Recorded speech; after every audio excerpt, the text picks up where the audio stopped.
நம்மள நிறைய பேருக்கு பகவத்கீதையை பற்றி ஒரு ஜெனரல் அண்டர்ஸ்டாண்டிங் இருக்கும். அமைதியாக இரு, பற்றில்லாமல் கடமையை செய். ஆனால் ஒரு பேசிக் கொஸ்டினுக்கு நம்மக்கிட்ட ஆன்சர் கிடையாது. அது என்னென்னா, பயம் மற்றும் குழப்பம் மனதில் இருக்கும்போது எப்படி கடமையை செய்வது? இந்த எக்ஸாக்ட் மொமெண்ட்டுக்கு கீதை என்ன சொல்லுது? இதை தான் ஸ்ரீ அரவிந்தர் ரொம்ப ஆழமாக எக்ஸ்பிளைன் பண்ணியிருக்கார். அவர் கீதையை வெறும் தத்துவ நூலாக மட்டும் பார்க்கல, ஆக்ஷன் எடுக்க வேண்டிய நேரத்தில் மைண்ட் எப்படி வேலை செய்யணும்னு எக்ஸ்பிளைன் பண்ணியிருக்கார். வரும் உரையாடல் மூலம் நாம் அதைத்தான் எக்ஸ்ப்ளோர் பண்ண போகிறோம். ஹாய் மீரா, எனக்கு ஒரு டவுட் இருக்கு. பகவத்கீதை ஒரு பவர்ஃபுல் டீச்சிங். ஆனா அது ஏன் ஒரு வாரியர் பிரேக் டவுன் ஆகுறது இல்ல? அதாவது ஒரு பலவீனமான மனநிலையில ஸ்டார்ட் ஆகுது. ஹே கணேஷ், அதுதான் பாயிண்ட். கீதை அப்படி ஆரம்பிக்கிறதுக்கு காரணம் அர்ஜுனனை வீக்கா காட்டுறதுக்கு இல்லை. அர்ஜுனர் நம்மளை பிரதிபலிக்கும் ஒரு கேரக்டர். நாமளும் லைஃப்ல குழப்பம் அடைகிறோம், ஓவர் திங்க் பண்றோம், சில நேரங்களில் கம்ப்ளீட்லி ஃப்ரீஸ் ஆயிடுறோம். ஸ்ரீ அரவிந்தர் என்ன சொல்றாருன்னா, Gita starts with the failure of human will. அதாவது ஒரு மனித மனத்தின் தோல்வியிலிருந்தே கீதை தொடங்குகிறது. அப்படின்னா இந்த பயம் தப்பு இல்லையா? இல்ல, அது டிரான்ஸ்ஃபார்மேஷனின் ஆரம்பம். அர்ஜுனனுக்கு ஏற்பட்ட குழப்பம் ஒரு பேட்டில் ஃபீல்ட் ஃபியர் இல்ல. நாம எல்லாருமே அனுபவிக்கிற மாதிரி ரெஸ்பான்சிபிலிட்டிக்கு பயம், ராங் டிசிஷனுக்கு பயம், விளைவுகளுக்கு பயம். சரி, இந்த ஃபியரோட அடிப்படை காரணம் என்ன? சிம்பிள். நாம் தவறான சுய அடையாளத்தோட வாழ்றோம். நாம் நினைக்கிறோம், நான் தான் இந்த உடல், நான் தான் இந்த பேர், நான் தான் இந்த சக்சஸ், நான் தான் இந்த ஃபெயிலியர். ஆனா ஸ்ரீ கிருஷ்ணர் சொல்றார், உன் உண்மையான சுய அடையாளம் இறப்பதும் இல்லை, பிறப்பதும் இல்லை. ஸோ இந்த உண்மை புரிஞ்சா ஃபியர் போயிடுமா? Not like that. Sri Aravindar இதை இன்னும் கிளியர் பண்றார். Fear comes because you feel separate. நீ உன்னை சிறியதாக நினைக்கும் போது பயம் அதிகரிக்கும்.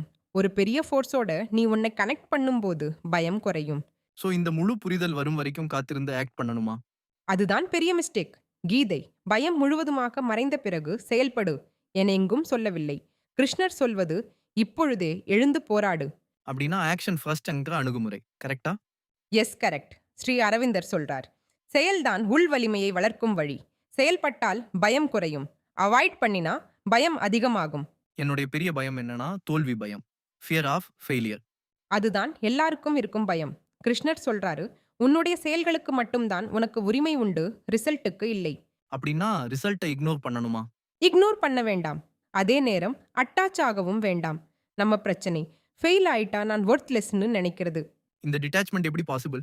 அதுதான் அடுத்த டீச்சிங். நீ உன்னை இறைவனின் கருவியாக கருத வேண்டும், instrument of the divine force. இன்னும் கொஞ்சம் விவரமா எக்ஸ்பிளைன் பண்ண முடியுமா? நான் தான் எல்லாம் செய்கிறேன்னு நீ இப்போ நினைக்கிற அந்த எண்ணத்தை மாட்டி ஒரு ஹையர் ஃபோர்ஸின் மூலமா வேலை செய்யுதுன்னு கருதணும்.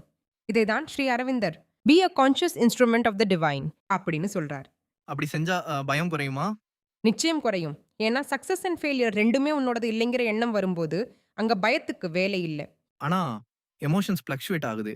அதுக்கு ஸ்ரீ கிருஷ்ணர் கொடுக்கும் தீர்வு தான் சமத்துவம் யோக யுச்சியதே. அதுக்கு என்ன அர்த்தம்? சமநிலையில இருக்கணும்னு அர்த்தம். வெற்றியோ தோல்வியோ புகழ்ச்சியோ இகழ்ச்சியோ சமமா கருதணும். அதுதான் உண்மையான பலம். இந்த நிலையை சுலபமாக அடைய ஸ்ரீ கிருஷ்ணர் சொல்லும் வழிதான் சரணாகதி. அதை பத்தி ஆழமா இன்னொரு சந்தர்ப்பத்தில் பேசலாம். Thanks a lot Meera, this really helps. பயம் வரலாம், மீண்டும் மீண்டும் வரலாம். ஆனால் ஸ்ரீ கிருஷ்ணர் சொல்லும் பாதையையும் ஸ்ரீ அரவிந்தர் விளக்கும் உண்மையும் உணர்ந்து நடந்தா பயத்தை நிச்சயமாக வென்று காட்டலாம்.